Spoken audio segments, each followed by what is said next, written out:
इसको जो गुदा यानी कि जहाँ से लैट्रिन करने वाला जो रास्ता है वो जन्म से ही नहीं था।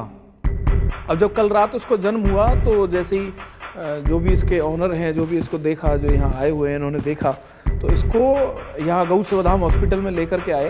तो डॉक्टर्स की पूरी जो टीम है वो अभी लगी हुई है इस ऑपरेशन में कि उस रास्ते को आर्टिफिशियल तरीके से ऑपरेशन के द्वारा उसको जनरेट किया जाए, बना दिया जाए। और उसके बाद उसके अंदर क्योंकि जब जन्म हुआ है तब से अब तक इसको तकरीबन 12 घंटे से तो और ऊपर हो गया होगा। कल रात को इसका जन्म हुआ 10 बजे। ये भैया इसको लेकर के आए हैं, तो ये लेकर के आए तो रात को इसका जन्म हुआ। रात से अब तक वो तकरीबन 10 का 12 घंटे हो गए। तो अंदर रेक्टम में काफ़ी सारा जो मल है वो इकट्ठा हो गया। अब यदि वो नहीं निकलेगा तो इन्फेक्शन शुरू हो जाएगा और धीरे धीरे पूरे शरीर में फैल जाएगा। तो प्रयास तो किया है हमने काफ़ी इसके अंदर ऑपरेशन करके उसकी जो आर्टिफिशियल तरीके से उसको बना करके अंदर जितना भी इसके अंदर जो लिक्विड रूप में ये एक तरीके से भरा हुआ था ये हमने यहाँ पर ऐसे निकाला है। तो ये काफ़ी मल जो है वो जमा हो गया था और यदि ये टाइम से नहीं निकले तो काफ़ी इन्फेक्शन अंदर पूरा फैल जाता है। अब इसकी केयर भी बहुत ज़रूरी है क्योंकि इसके बाद ये इन्फेक्शन यूजुअली जो नेचुरल तरीके से यदि जो स्थान बनता जहाँ से गोबर निकलता तो वो उसकी एक अलग ही स्ट्रक्चर होता, लेकिन इसको तो क्रिएट किया गया है। तो क्रिएट करने के बाद इस स्थान को वापस नेचुरल जैसा बनाना बड़ा ही मुश्किल है। तो प्रयास तो करेंगे हम इसको काफ़ी मतलब इसका केयर पोस्ट केयर करके। और आप यदि इसकी जो भी भैया आप लेकर के आए हैं तो मैं बता दूं इसकी गाय जो इसकी माँ है या तो आपको वो यहाँ लानी पड़ेगी या फिर आप इसको वहाँ रखेंगे। तो इसकी केयर बहुत ज़रूरी है क्योंकि ये इतनी आसानी से ना इसका इन्फेक्शन जाएगा नहीं। इन्फेक्शन तो क्योंकि ये नई खाल है तो कभी भी मिट्टी लगे कुछ भी लगे तो इन्फेक्शन जल्दी फैल जाएगा। अच्छा, दूसरा पेट के अंदर कह नहीं सकते कि पूरा की पूरा मल निकल जाए, कितना इन्फेक्शन हो गया। पेट के अंदर जो मल निकल रहा है ये कितना फैल गया है अंदर तक, ये अभी हम इस चीज़ का कंफर्म कोई भी नहीं बता सकता है। तो इसका तो धीरे धीरे ट्रीटमेंट चलेगा, इसको ड्रिप्स लगेंगी, पेट इन्फेक्शन की दवाइयाँ जो है वो चलेंगी।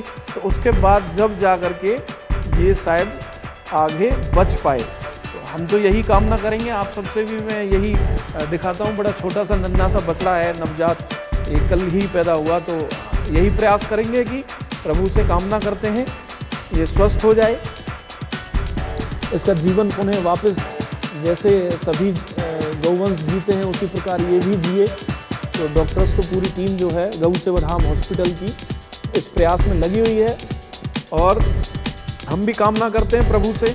आप सब लोग जो भी दर्शक देख रहे हैं, ऐसी आज तक आपने ऐसा ऑपरेशन शायद नहीं देखा होगा तो आप इसको देखें, दूसरों को भी दिखा सकते हैं क्योंकि बहुत सी दफ़े जानकारी के अभाव में लोग ऐसी कोई बीमारी होती है तो उसको नेग्लेक्ट कर देते हैं। ये तो जी कहीं हो ही नहीं पाएगी या सही नहीं हो पाएगी या अपने आप हो जाएगी, ऐसा नहीं है। समय रहते ही यदि हम अच्छे से ट्रीटमेंट कर सकते हैं तो ही आगे उसके बचने के चांसेस कुछ परसेंटेज बढ़ जाते हैं। तो इस समय रहते हुए अभी इसका ट्रीटमेंट हो रहा है। तो यही हम प्रयास करते रहेंगे लगातार लास्ट तक और आपको अपडेट भी करेंगे इसके बारे में कि आगे क्या इसमें आगे होगा।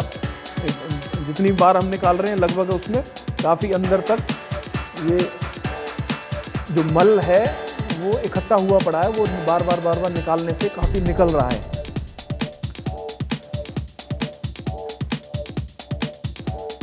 ये एक बार दिखा देंगे, ये जो है ये मल इकट्ठा हुआ पड़ा है और जिसको यहाँ से अभी हम इंजेक्शन से और ये ऐसे अंदर से सक्शन के रूप में निकाल करके इसको फेंक रहे हैं। तो ये काफ़ी इकट्ठा हो गया है।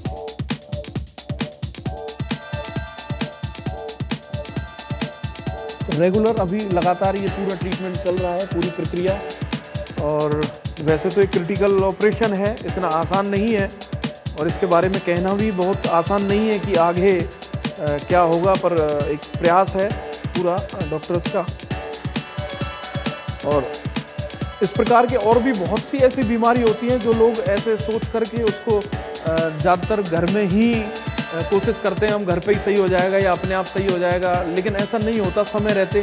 जैसे कभी हम लोगों ने बहुत सी बार ऐसा भी गौ सेवाधाम के लाइव पे भी आप लोगों ने देखा होगा, पेट में बच्चा फंस जाता है अब बहुत से लोग उसको सोचते हैं कि भाई धीरे धीरे गाय जोर और ज़्यादा जोर लगाएगी और लगाएगी। यूजुअली ह्यूमंस में भी ऐसा होता है कि ऑपरेशन ही करना पड़ता है, क्योंकि ज़्यादातर क्रिटिकल ऐसे कॉम्प्लेक्सेस होते हैं सर्वेक्स की वजह से, या उसका रास्ता ज़्यादा नहीं ओपन है, या पहले कोई इंटरनल इंजरी ऐसी हुई हो जिसकी वजह से बोन डिसलोकेटेड हो गई हो, तो उस वजह से वो नेचुरल डिलीवरी नहीं हो पाती। तो ऐसे में हमें ऑपरेशन करना पड़ता है। ये अब फाइनली लगभग अंदर जो टोटल रेक्टम के अंदर जो जमा था, जो सक्शन से निकाला, बाकी का अभी ये अपने आप निकल ही रहा है। ये एक लगातार हमारा प्रयास है और इसी प्रयास के द्वारा आगे प्रयास करेंगे कि ये पूरा की पूरा अच्छे से ऑपरेशन सफल हो जाए और इस बेचारे नन्हे से बछड़े की जान बच जाए। बड़ा ही कॉम्प्लिकेटेड है ये, बहुत ही क्रिटिकल है। और जैसा मैंने बताया, इसके अलावा भी ऐसी बीमारी होती है, उन बीमारियों को हमें नेग्लेक्ट नहीं करना है।